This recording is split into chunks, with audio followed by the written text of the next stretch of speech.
Meu nome é Maria Fernanda e, junto com a Yasmin, nós vamos falar sobre corantes naturais. Nós somos alunas da disciplina de Orgânica 2 da Universidade Federal de Minas Gerais.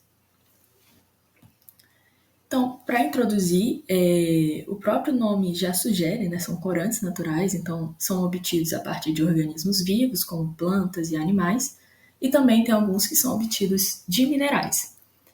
São substâncias coradas, extraídas por processos físico-químicos ou bioquímicos. E também uma das grandes vantagens, né, além da forma de obtenção, que é a partir de fontes renováveis, está também as propriedades medicinais que muitos desses tipos de corantes apresentam, né, como por exemplo as propriedades antioxidantes e anti-inflamatórias, que está aumentando o interesse ainda mais, né, de substituir os corantes sintéticos pelos corantes naturais. Bom, então, como mencionado, os corantes podem ser obtidos a partir de diversos organismos vivos, sendo principalmente de origem vegetal, animal, microbiana e mineral. Então, a exemplificar os corantes de origem vegetal, a gente pode citar principalmente a clorofila, o urucum e a cúrcuma. Com relação à clorofila, é um corante natural de origem vegetal que pode ser extraído da folha das plantas. E devido aos diversos tipos de clorofila que a gente tem, a cor também vai variar, de um azul esverdeado para um amarelo esverdeado. Com relação ao urucum, ele é um corante extraído da semente bicho-orelana e confere ao alimento a cor avermelhada, como a gente vê na imagem. Suas maiores aplicações são em salsichas, balas e confeitos, manteiga e alguns outros alimentos também. E com relação à cúrcuma, ele é um corante extraído da raiz da cúrcuma longa, é amarelo e é muito utilizado também na indústria alimentícia para a produção de lácteos, sorvetes e outras coisas. Já com relação à origem animal, a gente pode citar o carmim, que é um corante vermelho extraído da cochonilha, que é exatamente esse primeiro inseto que a gente vê aí. Mas aqui no Brasil ele não é muito utilizado, porque no Nordeste ele foi considerado como uma praga de plantação. Então não é muito comum. E também os excrementos do bicho da seda foram um estudo feito para poder usar como tingimento de tecidos. Isso porque os excrementos, as fezes do bicho da seda, são produzidos pela ingestão de folhas de amoreira, que é o único alimento dessa espécie. E quando o bicho da seda ingere as folhas de amoreira, cerca de 60% são excretadas sem serem digeridas. Então, esses excrementos são provavelmente compostos por folhas de amoreira e vários constituintes biotransformados pelos micróbios ou enzimas no interior do bicho. E além disso, a gente também tem estudos com relação à origem microbiana, porque os micro-organismos são conhecidos como uma fonte potencial de produção de biopigmento. Isso porque as vantagens sobre as plantas em termos de disponibilidade, estabilidade, eficiência de custos, trabalho, rendimento e fácil processamento tornam eles uma alternativa. Esse primeiro que a gente vê, essa primeira imagem que a gente vê, é de uma espécie de fungo monascus, que é capaz de gerar pigmentos de diversas tonalidades, como amarelo, laranja e vermelho. Nesse caso, o Monascus ruber traz um pigmento de coloração vermelha. E várias outras bactérias, como a gente vê aqui na segunda imagem, também podem causar os corantes naturais de diversas cores, como a gente vê aqui, verde, laranja, amarelo. Bom, agora falando dos principais corantes naturais, eles podem ser obtidos a partir dos seguintes compostos, que são os compostos tetrapirrólicos, os compostos isoprenoides, compostos N-heterocíclicos e os derivados benzopiranos. Com relação aos compostos tetrapirrólicos, eles têm uma estrutura com anéis pirrólicos em disposições lineares ou cíclicas, e eles são compreendidos pelas clorofilas, que são presentes em vegetais, como eu mencionei anteriormente, o grupo M do sangue e o grupo bile, que é composto por algas e cianobactérias.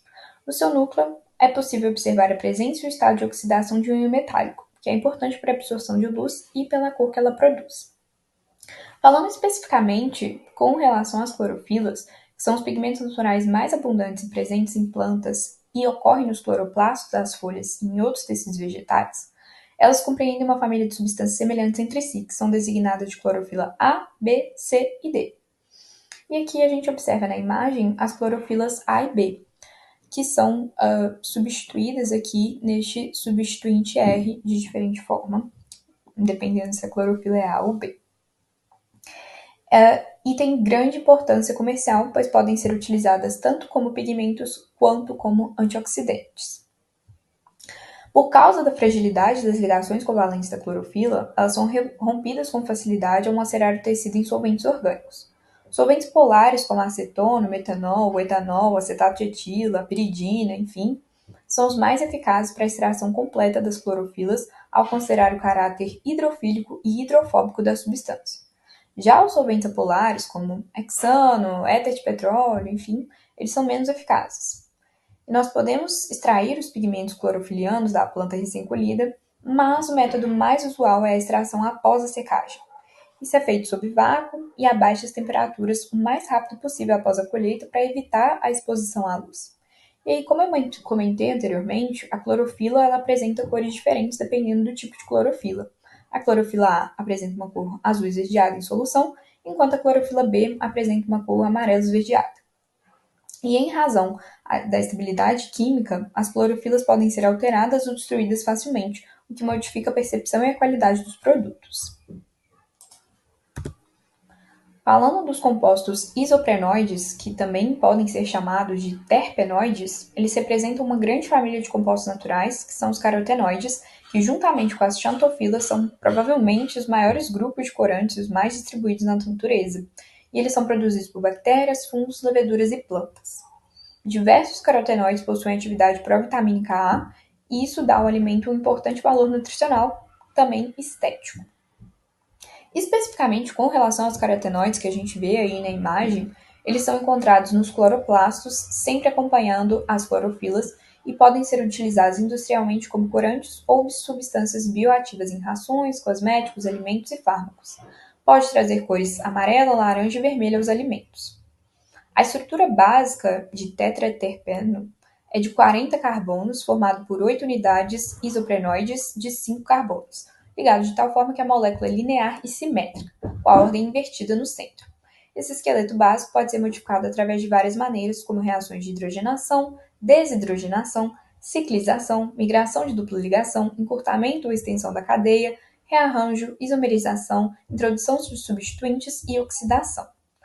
Os carotenoides hidrocarbonetos, que contêm apenas carbono e hidrogênio, e a gente pode observar aí na imagem, são chamados de carotenos. São representados pelo caroteno alfa, que a gente vê como sendo esse primeiro, o beta-caroteno, que é o último dessa primeira parte da imagem, o gama-caroteno, que é o quarto da segunda parte da imagem, e o licopeno, que é o primeiro da segunda parte da imagem.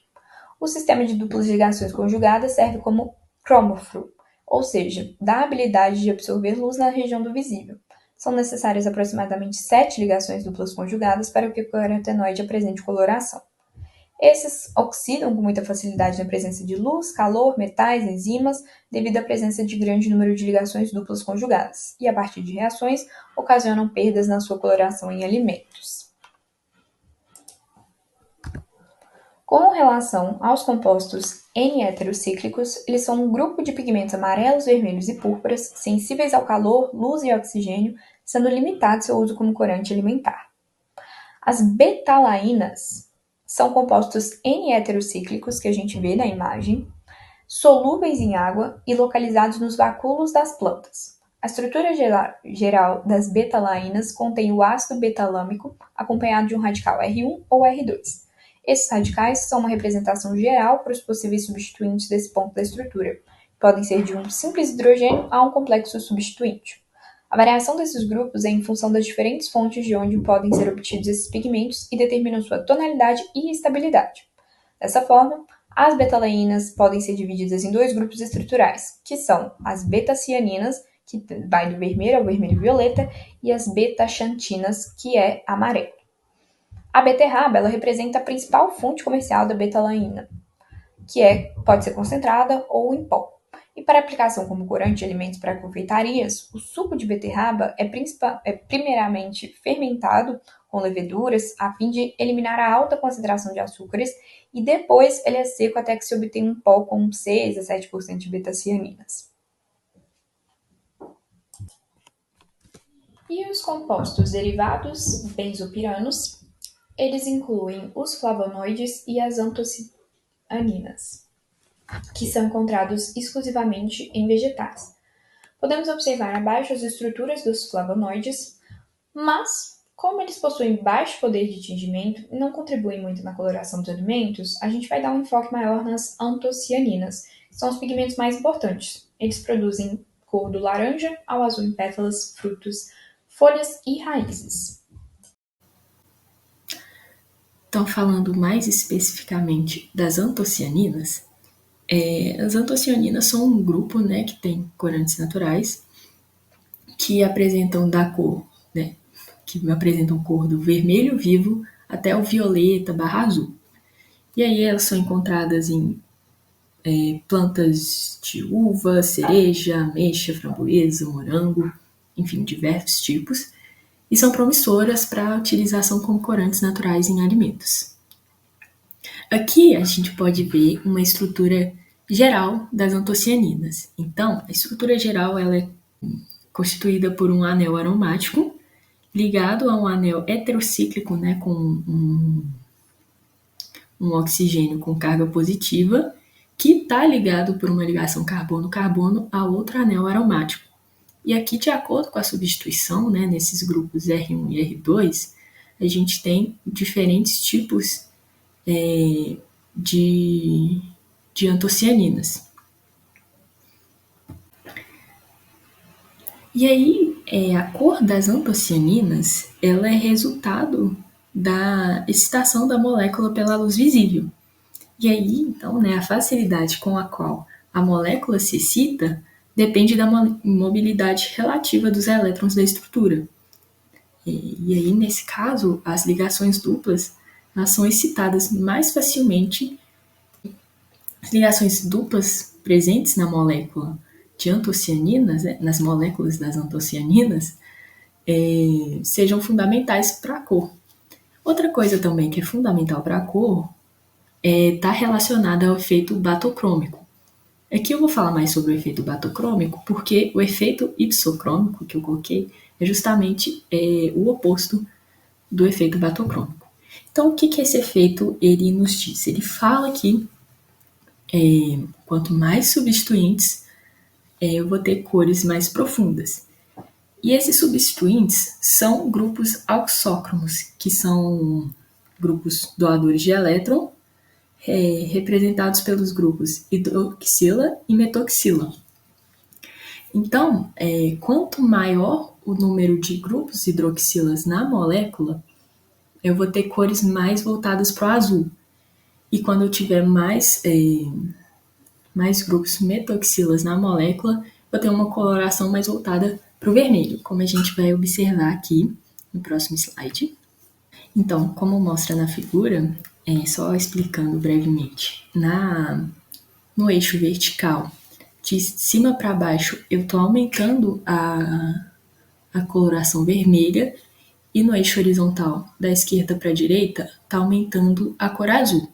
Então, isso é uma demonstração mais visual, né, do efeito batocrômico, porque se a gente for analisar ali em cima, né, fixando a uma altura no eixo vertical e variando apenas no eixo horizontal, eu estou aumentando a quantidade de grupos hidroxila, e isso aumenta a coloração azul.